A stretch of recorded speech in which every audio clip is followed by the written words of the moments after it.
பார கருணா சிந்தும் ஞானதம் சாந்தரூபினம் ஸ்ரீ சந்திரசேகர குரும் பிரணமாமி உதான்வகம் அத்வைதாசவ நண்பர்கள் அனைவருக்கும் என் நமஸ்காரங்கள். இன்னைக்கு நம்மளுடைய சேனல்ல நம்ம பார்க்க போறது, நான் எந்த வேலை செய்தாலும் அந்த வேலை எனக்கு நடக்கவே மாட்டேங்குது. எல்லா விதமான முயற்சிகளும் நான் செய்யறேன், ஆனா எந்த முயற்சியும் எனக்கு பலன் தரவே மாட்டேங்குது.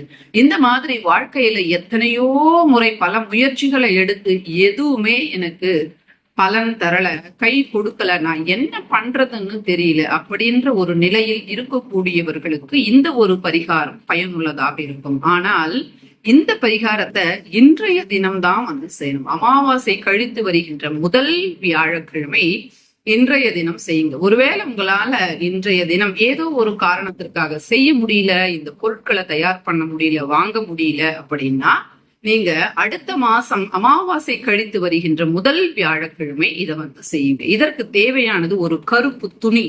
கருப்பு துணி இங்க நான் உங்களுக்கு வைக்கல, சின்ன ஒரு பிட்டு பீஸ் இருந்தா போதும். அதாவது உப்பு பரிகாரத்துக்கு நாம செய்வோம் இல்லையா, அந்த மஞ்சள் துணி, அந்த பிட்டு, அந்த அளவுக்கு கருப்பு துணி இருந்தா போதும். ஷைனிங்கா இருக்கணும்னு கிடையாது, உங்களுக்கு அளவுக்காக சின்னதா ஒரு கருப்பு துணி இருந்தா போதும்.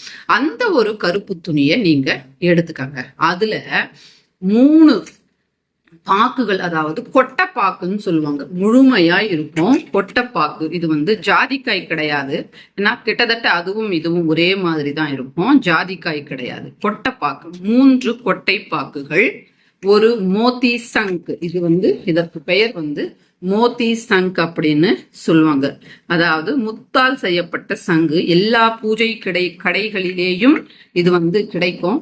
உங்களுக்கு நான் லிங்க் கொடுக்குறேன். உங்க அக்கம் பக்கம் கடைகள்ல இருந்தா நீங்க அங்க வாங்கி வச்சு செய்யுங்க. ஒருவேளை உங்களுக்கு கிடைக்கல அப்படின்னா அடுத்த மாசம் அமாவாசை கழித்து வருகின்ற முதல் வியாழக்கிழமை நீங்க செய்வதற்கு வாங்கி வச்சுக்கோங்க. இந்த மோத்தி சங்க் லிங்க் பார்த்து நான் உங்களுக்கு கொடுக்குறேன். இது மோத்தி சங்க். அடுத்து கோமதி சக்கரங்கள், 3 கோமதி சக்கரங்கள் இது வரைக்கும் நீங்க எடுத்துக்கணும். ஒரு கருப்பு துணி எடுத்துக்கோங்க, அதுல ஒரு மோத்தி சங்கு, 3 முழுமையான பாக்குகள், கொட்டை பாக்குன்னு சொல்லுவாங்க.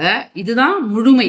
இப்ப நாம பயன்படுத்துற பாக்கு இருக்கு இல்லையா, அது இத 2ஆ கட் பண்ணி காய வச்சு தருவாங்க. அது வேற, அதாவது 2ஆக உடைக்கப்பட்டது. முழுமையான பாக்கு அப்படின்னா இதுதான் கொட்டைப்பாக்கு, பச்சைப்பாக்கு அப்படின்னு சொல்லுவாங்க. அது 3 எடுத்துக்கங்க. ஒரு மோத்தி சங்கு, 3 கோமதி சக்கரங்கள். இது எல்லாத்தையும் ஒரு கருப்பு துணியில வச்சு ஒரு மூட்டை மாதிரி கட்டிக்கோங்க.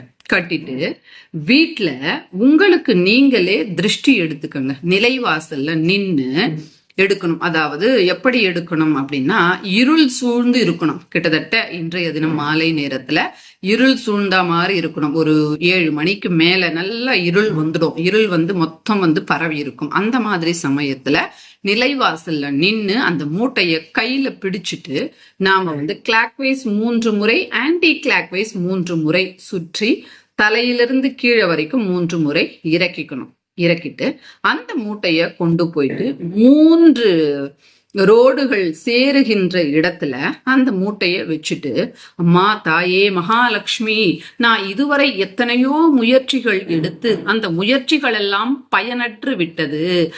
அந்த முயற்சிகள் பயனற்று போவதற்கு எந்த கிரகம் காரணமோ அல்லது என்ன பிரச்சனையோ தெரியல, அது எல்லாத்தையும் இந்த மூட்டையின் ரூபமாக நான் இங்கேயே விட்டுட்டு செல்றேன். எனக்கு இனி எல்லாமே நல்லபடியாக நடக்கணும் அப்படின்னு நீங்க சொல்லிட்டு வீட்டுக்கு வந்துடுங்க. வீட்டுக்கு வெளியில கை, கால், முகம், குறிப்பாக கண்கள் நல்லா அலம்பிட்டு வீட்டுக்குள்ள வாங்க. அவ்வளவுதான், பரிகாரம் முடிந்து விட்டது. இந்த பரிகாரம் செய்த உடனே மறுநாள் கோடி ரூபாய் வரும் இப்படியெல்லாம் சொல்லல, இப்படியெல்லாம் சொல்லவும் முடியாது. அது எப்படியும் அந்த மாதிரி எல்லாம் நடக்காது. எதுவாக இருந்தாலும் நாளொரு வண்ணம் பொழுதொரு மேனியாகத்தான் நடக்கும் இல்லையா? பொறுமை அவசியம். வாழ்க்கையில வாழணும் அப்படின்னா நமக்கு முக்கியமா தேவையானது பொறுமை. காலத்திடம் எல்லாத்தையும் ஒப்படைச்சிடணும். நாம தூங்கிட்டு இருக்கக்கூடாது. அதற்கு உண்டான வேலைகளை தினம்தோறும் நாம் செய்து கொண்டே இருக்க வேண்டும். காலம், சரியான நேரம் பார்த்து அந்த காலம் நமக்கு தரும். இப்படித்தான் நம் வாழ்க்கையில முன்னேறணும். அதற்கு இந்த பரிகாரங்கள் எல்லாம் சின்ன சின்ன உதவியாக நமக்கு ஒரு படிக்கட்டுகளாக இவையெல்லாம் நமக்கு இருக்கும். இதோடு சேர்த்து நாம மனசுல எப்பொழுதும் நல்ல எண்ணம் வளர்த்துக்கணும். நல்லதாக இருக்கணும், நல்ல எண்ணமாக இருக்கணும். அக்கம் பக்கம் வீட்டார் மற்றும் நம்முடைய சுற்றத்தார்கள் இருக்கிறாங்க இல்லையா, அவதூறுகள் பேசுவது, தவறாக பேசுவது, அவதூறுகள் பரப்புவது, கெட்ட மனநிலையோடு இருப்பது, இப்படியெல்லாம் இருக்கக்கூடாது.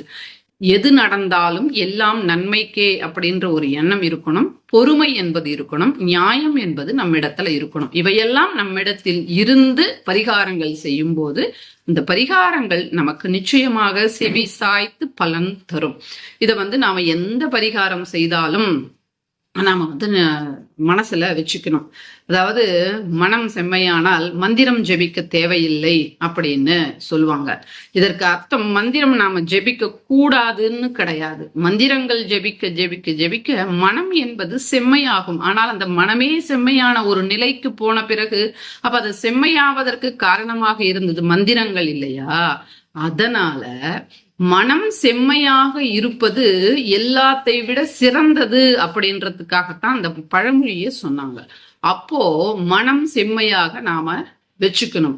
அந்த செம்மை அடைவதற்கு, அந்த பக்குவ நிலை நாம் எய்துவதற்கு தான் ஸ்லோகங்கள் படிப்பது, கோவிலுக்கு போவது, தெய்வங்கள் தரிசனம் செய்வது, பெரியவர்கள் உபன்யாசத்தை நாம கேட்பது, ராமாயண உபன்யாசத்தை கேட்பது, மகாபாரத உபன்யாசத்தை கேட்பது. அந்த காலத்துல அவங்கெல்லாம் எப்படி இருந்தாங்க, இந்த மாதிரியான ஒரு சூழ்நிலை வரும்போது அதை எப்படி அவர்கள் எதிர்கொண்டார்கள் அப்படின்னு நாம தெரிந்து கொள்வதற்கு இந்த மாதிரி இதிகாசங்கள், புராணங்கள் படிப்பதோ அல்லது கேட்பதோ நாம செய்யணும். அப்பதான் நம்முடைய மனம் செம்மையாகும். ஏன்னா மனம் அப்படின்றது ஒரு குரங்கு. அந்த மனம் பொறுமையாக இருக்கணும் அப்படின்னா ஒரு வார்த்தையில நீ பொறுமையா இருன்னா அது இருக்காது. இப்படி நம்ம கடந்து வரணும்.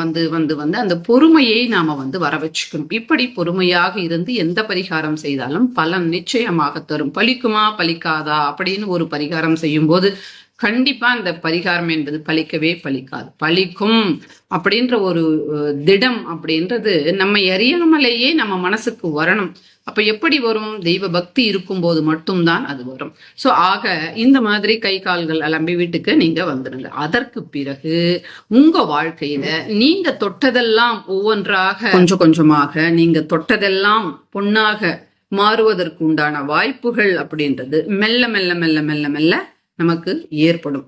அவற்றை நம்மால உணர முடியும். அதனால இந்த மாதிரி பரிகாரங்களை நிச்சயமா செய்யும் போது வாழ்க்கையில நல்ல மாற்றம் என்பது ஏற்படும். நம்ம சேனலை சப்ஸ்கிரைப் பண்ணிக்கோங்க, லைக் பண்ணுங்க, ஷேர் பண்ணுங்க. ஹைப் அப்படின்ற ஒரு பட்டன் நமக்கு எனேபிள் பண்ணியிருக்கிறாங்க. அதை நீங்க ப்ரெஸ் பண்ணும்போது 3 முறை ப்ரெஸ் பண்ணலாம். அப்படி பண்ணும்போது வீடியோ ரெக்கமெண்டேஷன்ல போகும். நீங்க எல்லாரும் அதை செய்யணும் அப்படின்னு தாழ்மையா உங்ககிட்ட நான் கேட்டுக்கிறேன். மற்றும் ஒரு புதிய பதிவுல மறுபடியும் நான் உங்களை சந்திக்கிறேன். அதுவரை நன்றி, வணக்கம். ஸ்ரீ மகா பெரியவா சரணம்.